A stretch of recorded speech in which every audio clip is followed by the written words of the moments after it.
On today's episode of The Front Row, we are at the Texas Tech University School of Music in the office of Dr. Angela Mariani, who is professor of music here at the school and is the host of the nationally syndicated radio program for early music called Harmonia. Angie, welcome back to The Front Row. Thank you so much. Well, first of all, let's talk just a little bit about you. Give us just a bit of your background and how you got into radio and into the performance of early music. Oh, well, I don't know if the show's long enough for that whole story.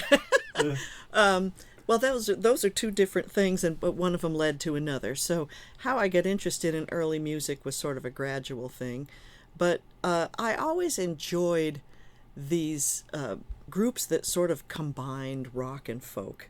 And a lot of them would sometimes take these traditional ballads and make some kind of piece out of it. And I always liked that. These groups like Pentangle and so on from the 60s and 70s. And they kind of opened my eyes to the fact that there was this whole other repertoire of music. And in addition, I was, in high school, I was a singer and I was in rock bands, but I also was in the choir. Mm-hmm. And so we did a lot of early pieces and I loved them and this kind of thing. And then I got into undergraduate and was also in the collegium at UMass Amherst and really liked early music. Well, and I ended up being a rock and folk musician for about 10 years, but I never lost my interest in the early music stuff. So when I decided to go back to graduate school, so I had a gap year that was a decade, I decided that I was going to kind of go for it and do early music. And I went to Indiana University, where the Early Music Institute was. It's now the Historical Performance Institute. They used to call it the Early Music Institute.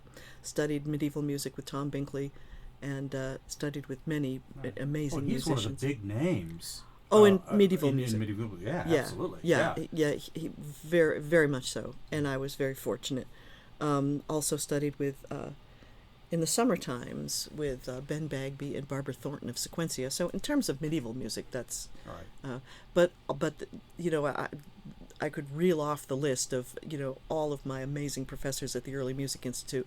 So, and then I ended up here at Texas Tech creating a early music ensemble, historical performance ensemble, as it's called now. It's got quite a few names because the umbrella name, I suppose, is historical performance ensemble.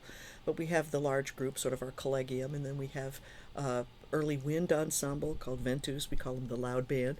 And we have, depending on who's enrolled that year, we might have a viol ensemble, meaning viola da gamba, not V-I-L-E. Right.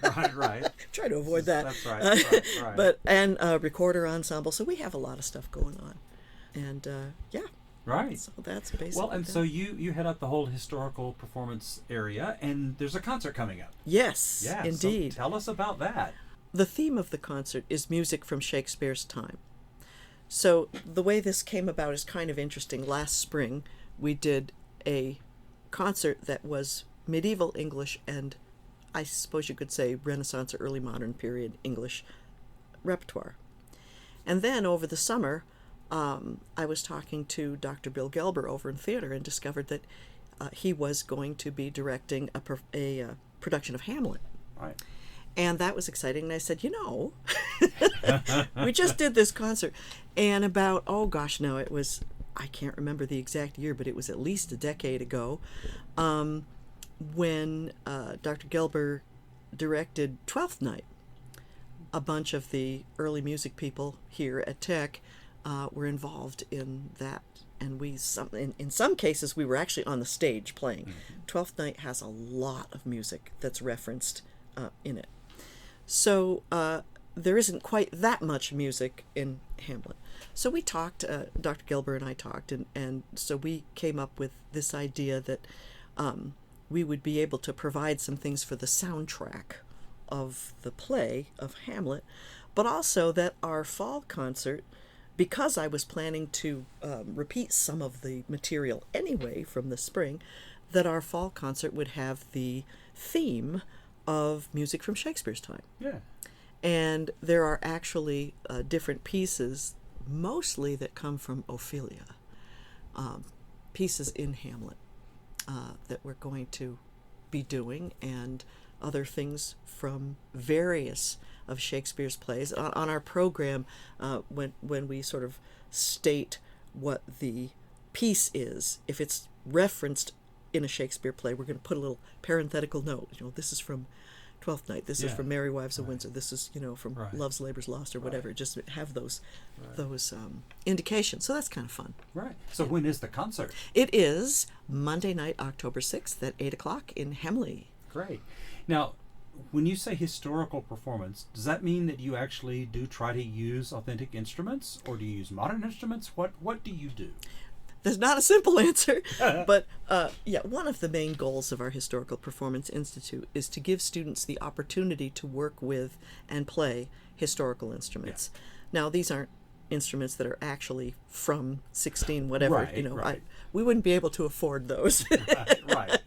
But they are reproductions. Yeah. So we do have some instruments that we use. Now, a lot of it depends. If a student says, gee, I'd really like to use this opportunity to learn how to play one of these instruments, that's great. But you can't always learn how to play such a thing in 3 months or even in 6 weeks. Yeah. So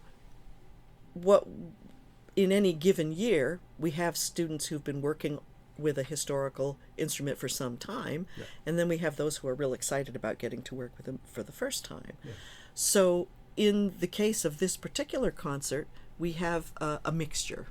So we're going to be using a mixture of historical instruments and modern instruments, but we're going to mix them up in a way that they complement each other. Yeah. And so it'll be an interesting mix. Yeah, it'll be fun. Well, good. It's going up on Monday night in Hemley Recital Hall.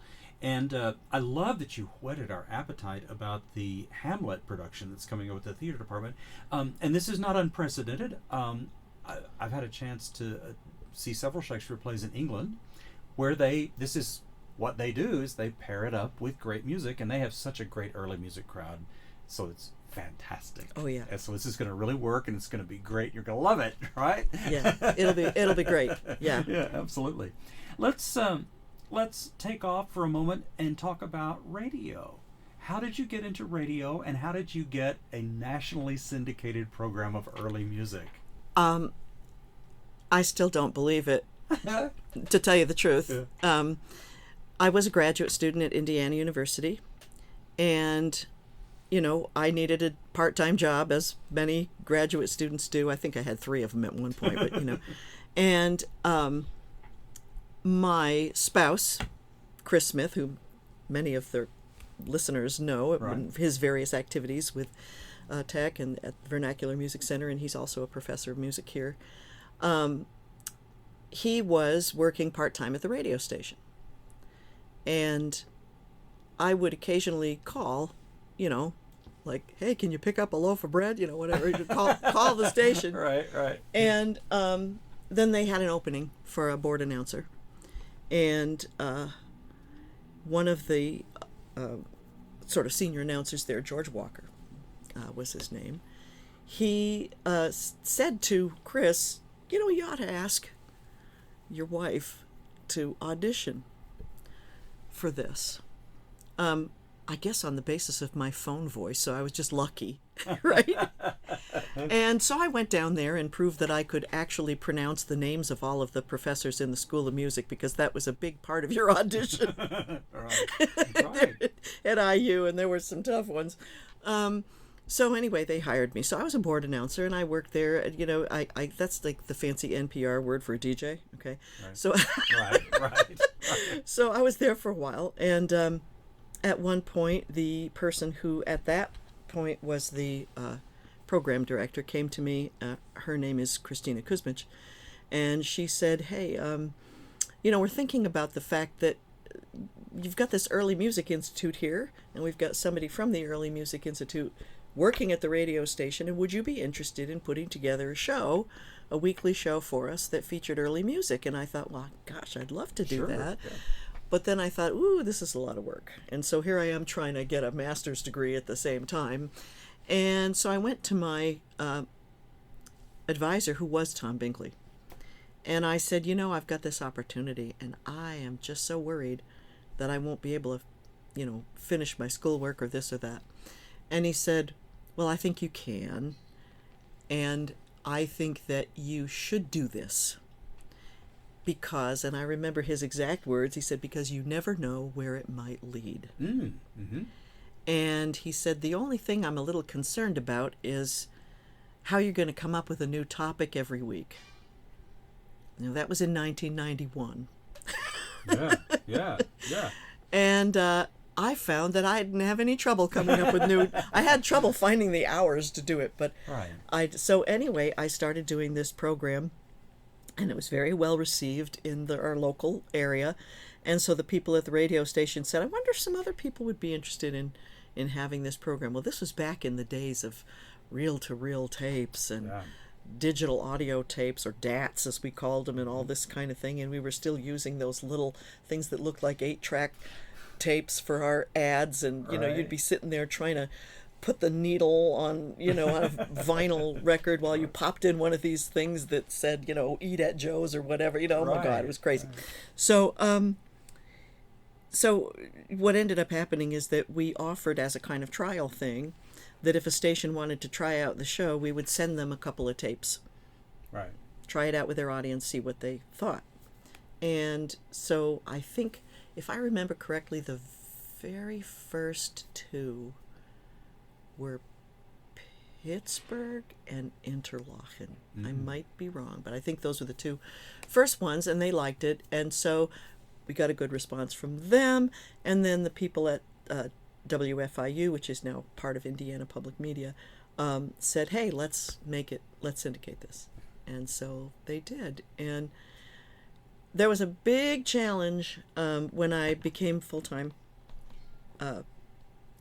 here at Tech, because there's just not enough hours in the day to put together a radio show. I mean, it's rough to try to fit those hours in and also do all your teaching and your performing and everything. So I brought this problem to the people at WFIU, and they very graciously agreed to create a team.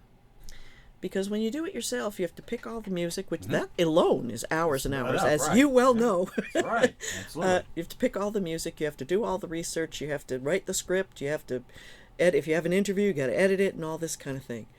And so they created a team so that people were able to do different aspects of that job, and I wasn't kind of having to do all of it all the time. Right. Yeah. And that really saved it. It really did, because then that allowed me to continue to host it for many years. So it's been being broadcast continually since 1991, which is incredible. That's amazing. Since I was a student. Yeah.